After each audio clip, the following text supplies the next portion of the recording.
I still don't know whether the worst part of that night was what I saw on my screen, or the moment I realized someone on that stream could see me too.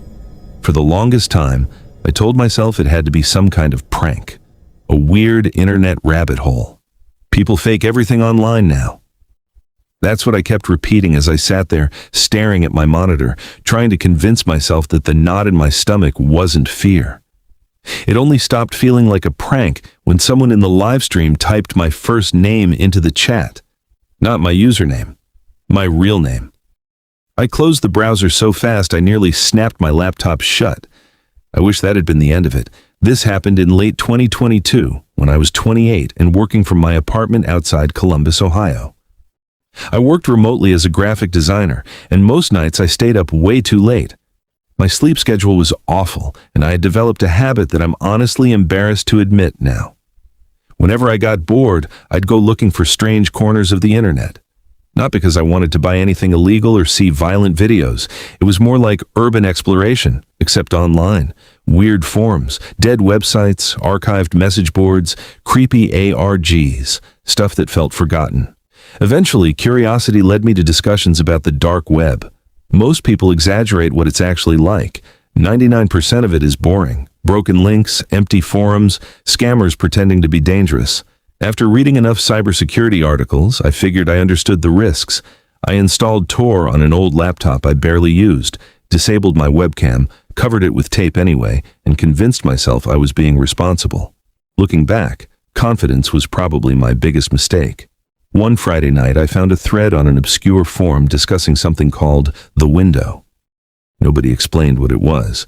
People only left comments like, "Don't interact. If you get invited, leave. Never stay until the countdown."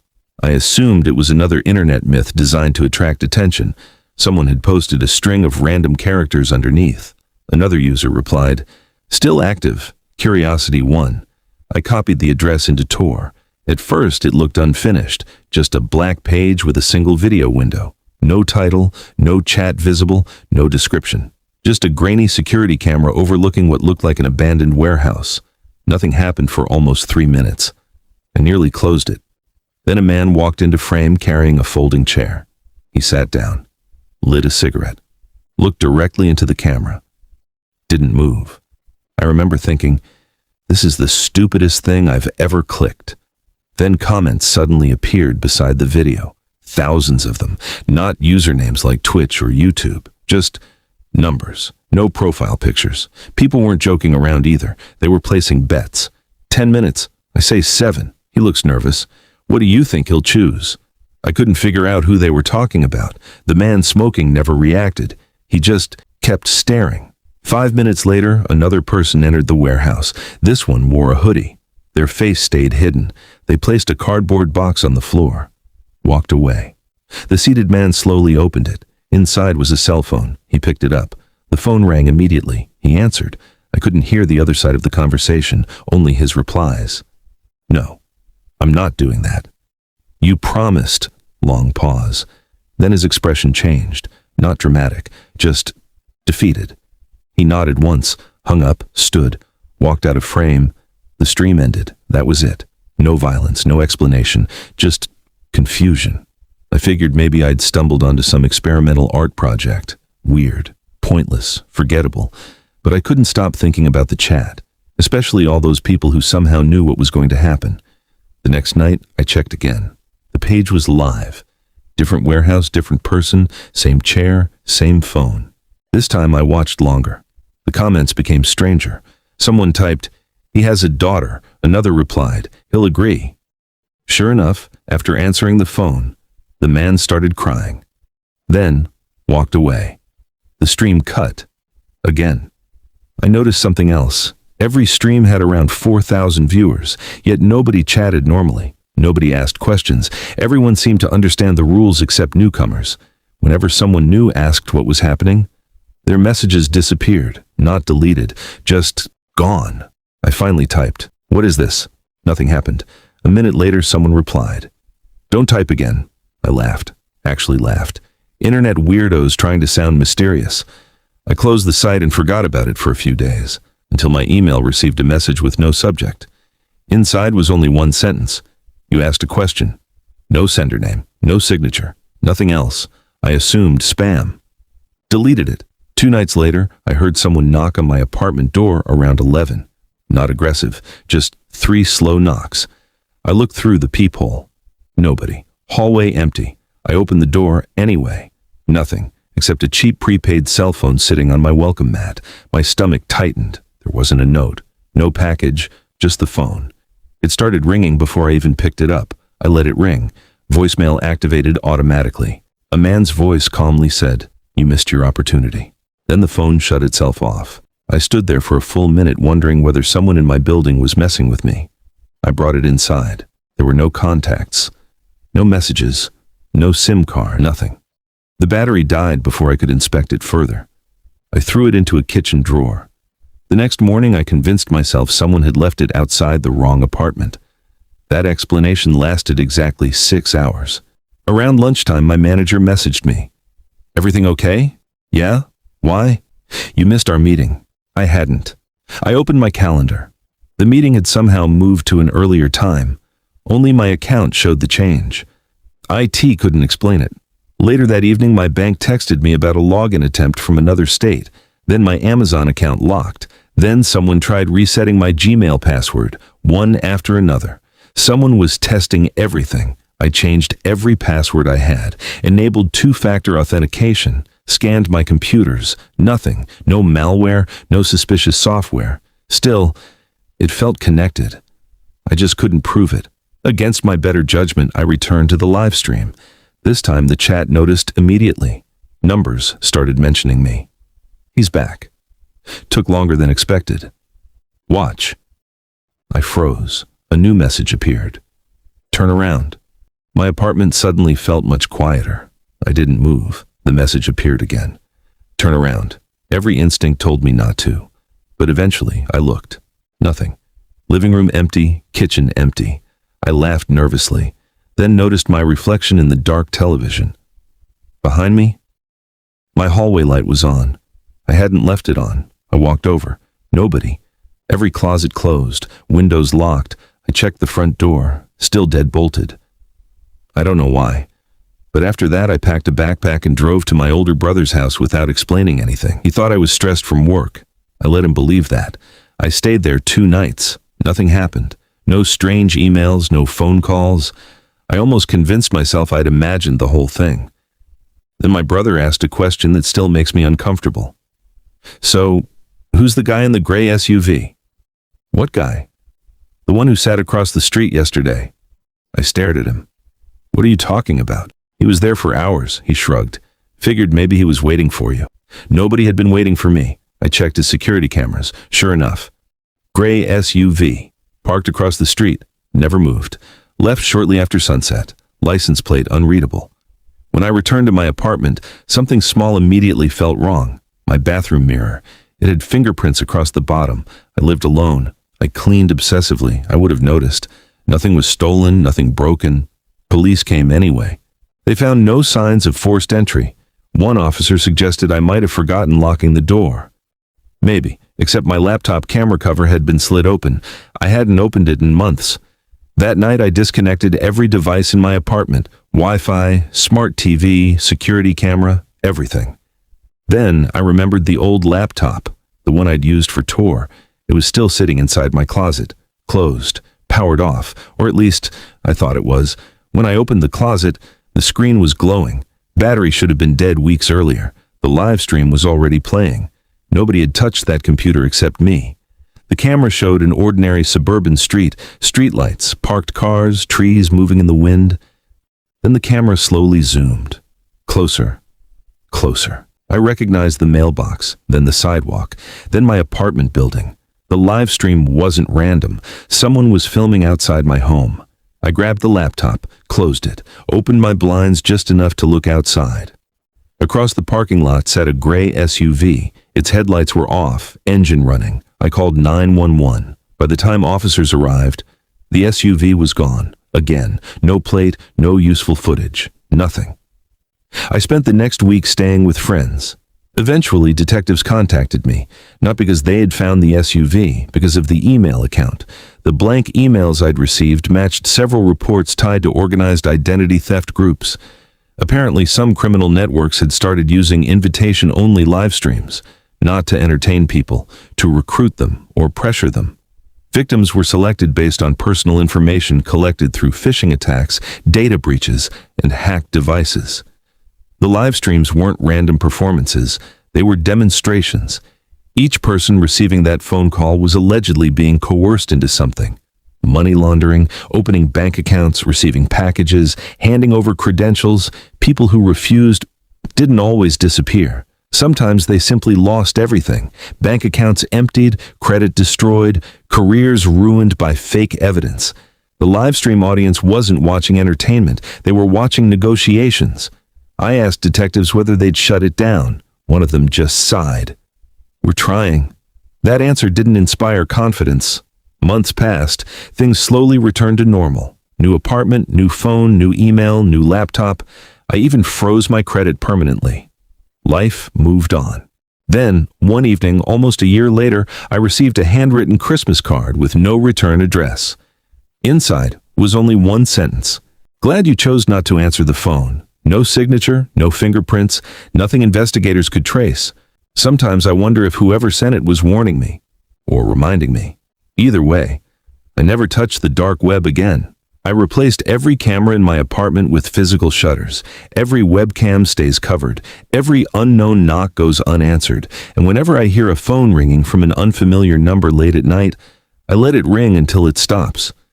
Because I still remember the people in that chat acting like they already knew how every story would end. What keeps me awake isn't the idea that someone watched me. It's wondering how close I came to becoming the next person sitting alone in that chair, answering a phone call while thousands of silent strangers waited to see what I would do.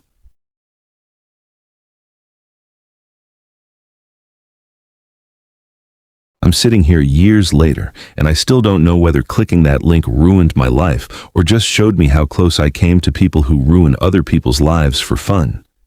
Either way, every time someone tells me the dark web is mostly harmless, I think about the night I accidentally joined a live stream that wasn't meant for outsiders. I wasn't supposed to be there, and the people running it figured that out long before I realized what I'd found. Back in 2023, I was 27 and working overnight IT support from a small apartment in Indianapolis. My shifts were slow, and I spent way too much time browsing tech forums. One night, I was reading a thread about abandoned websites when someone mentioned a hidden page that supposedly broadcast random security cameras from around the world. People argued whether it was fake, illegal, or just another internet myth. Someone posted a link with a warning that simply read, "Don't refresh if it's live." I assumed it was another creepy internet joke. I copied the address into Tor out of curiosity. The page loaded almost instantly. There was no logo, no title, and no chat at first, just a video feed from what looked like a dimly lit office. A man sat alone at a desk typing on a laptop. Nothing seemed unusual, except that he never looked away from the screen. I watched for almost 5 minutes, wondering why anyone would stream something so boring. Then, another person walked into the room carrying a black duffel bag. They placed it beside the desk without saying a word, and left. The man stopped typing, zipped the bag open just enough to look inside, nodded once, then picked up his laptop and walked away. The camera stayed pointed at the empty room for another minute before the stream ended. That was it. No explanation, no dramatic ending. Just silence. I closed the page, feeling disappointed more than anything else. The following evening, I checked again out of curiosity. This time, the camera overlooked a motel parking lot. A woman stood beside a blue sedan talking on her phone. Hundreds of comments were flying past in a chat window that hadn't appeared the night before. They weren't reacting emotionally. They sounded like sports fans predicting a game. "She'll leave in 4 minutes." "No, she'll wait." "Wrong car." Nobody asked who the woman was. Everyone already seemed to know. 4 minutes later, a white pickup truck pulled into the lot. The woman got inside without hesitation, and both vehicles drove away. The chat exploded with messages that simply read, "Done." The stream ended. I couldn't understand why anyone found this interesting. It looked like people watching ordinary surveillance footage. I typed one message asking, "What's happening?" Nobody answered. Instead, every other message stopped for a few seconds before continuing as if I'd never spoken. I figured maybe new users were ignored on purpose. I left the site again. 2 days later, my phone buzzed with a text from an unknown number. It contained only a timestamp matching the exact minute I'd typed in the Livestream chat. Nothing else. I assumed it was spam until another message arrived 30 seconds later. Wrong place. I deleted both texts. That afternoon, I noticed someone had attempted to log into one of my old email accounts. The login notification showed an IP address from another country. I changed the password and didn't think much about it. The strange part came that night when my apartment building's front buzzer rang around 1 in the morning. I answered through the intercom. Nobody spoke. I waited almost 20 seconds before hearing what sounded like someone breathing. Then the line disconnected. I checked the security cameras in the lobby through the building app. Nobody was standing outside. The next evening, curiosity got the better of me again. I opened the live stream. This time, the camera showed the inside of a storage unit. Metal shelves lined both walls. Several sealed cardboard boxes sat on the floor. A man wearing gloves entered carrying a clipboard. He checked numbers on each box before stopping suddenly. He looked directly into the camera for the first time. The chat immediately slowed down. Then someone typed, "Extra viewer." Another message appeared beneath it. "Identify." More messages followed. "Who invited him?" I stared at the screen, wondering whether this was scripted. Then my username appeared in the chat. Nobody should have known it because I hadn't registered an account. The page had never asked me to log in. Before I could react, another message appeared. "Leave." I closed the browser immediately. My internet disconnected less than 10 seconds later. The router lights went dark before restarting on their own. I assumed my service had briefly dropped until my desktop wallpaper suddenly changed. It was now a plain black background with white text that read, "Good decision." I unplugged my computer from the wall. My hands were shaking for reasons I couldn't explain. I knew malware existed. I knew computers got hacked every day. But nothing had ever happened that fast. I spent the next morning reinstalling Windows and replacing every password I could remember. Everything seemed normal for almost a week. Then packages I hadn't ordered started arriving at my apartment. Cheap electronics, phone chargers, blank notebooks. None of them had invoices. All were addressed to me. Amazon couldn't find the orders. UPS confirmed they were legitimate deliveries. Police advised me not to open them. Detectives later collected every package as evidence, but never explained why. Around the same time, strangers began calling my phone asking whether I'd received the shipment. Every caller sounded calm. None threatened me. If I said they had the wrong number, they'd apologize politely before hanging up. Then another would call an hour later. Eventually, I changed my number. I thought the nightmare was over until I came home from work one Friday evening and found my apartment door slightly open. Nothing inside appeared disturbed. My TV, laptop, wallet, and cash were exactly where I'd left them. The only thing missing was an old external hard drive I hadn't touched in years. It contained college assignments and family photos. Nothing valuable. Police found no fingerprints besides mine. That night I stayed with a coworker. Around midnight, I received another unknown text. It said, "Wrong drive." The next morning, detectives finally called me with information I wasn't expecting. Apparently, several people across 3 states had reported similar incidents after accessing the same hidden live stream. None had been physically attacked. Instead, they experienced identity theft, unexplained deliveries, missing electronics, and repeated contact from strangers asking about shipments or pickups. Investigators believed the live stream wasn't entertainment. It was part of an internal verification system used by an organized criminal network. The people watching weren't random viewers. They were members confirming deliveries, exchanges, and payments through live surveillance cameras. By accidentally joining, I'd appeared as an unauthorized connection. Whoever monitored the site had tried identifying me before deciding I wasn't involved. The missing hard drive suddenly made sense. Someone had broken into my apartment expecting to retrieve storage containing financial records or cryptocurrency wallets. They'd grabbed the wrong device because my apartment number matched someone else's delivery location months earlier after a database error. The criminal group had apparently never corrected the mistake. I should have felt relieved knowing they weren't specifically targeting me. Instead, I felt worse because it meant they had entered the wrong apartment by accident, and if they'd realized I wasn't the person they wanted before breaking in, none of it would have happened. A month later, I moved to another city and replaced nearly every electronic device I owned. I thought the story had finally ended until nearly a year later when I was eating lunch at work. A coworker asked if I'd ever heard of a website called Black Relay. The name hit me like ice water. I asked why. He laughed and said he'd seen people discussing some mysterious hidden live stream online. Apparently, if you connect at the wrong time, he joked, they'll know you're watching. I forced a smile and changed the subject. That evening, I searched the name out of curiosity. Every discussion had vanished. Dead links, deleted accounts, archived pages with missing images. It was like the entire thing had been erased. Sometimes I wonder whether investigators actually shut it down or whether the people behind it simply moved somewhere else. Either way, I don't chase internet mysteries anymore. If I find a strange link buried in some forgotten forum, I close the page and move on. Curiosity almost made me a witness to something I was never supposed to see, and I still can't shake the feeling that the only reason I'm here to tell this story is because whoever was looking for me realized they had the wrong person before deciding whether to silence me instead.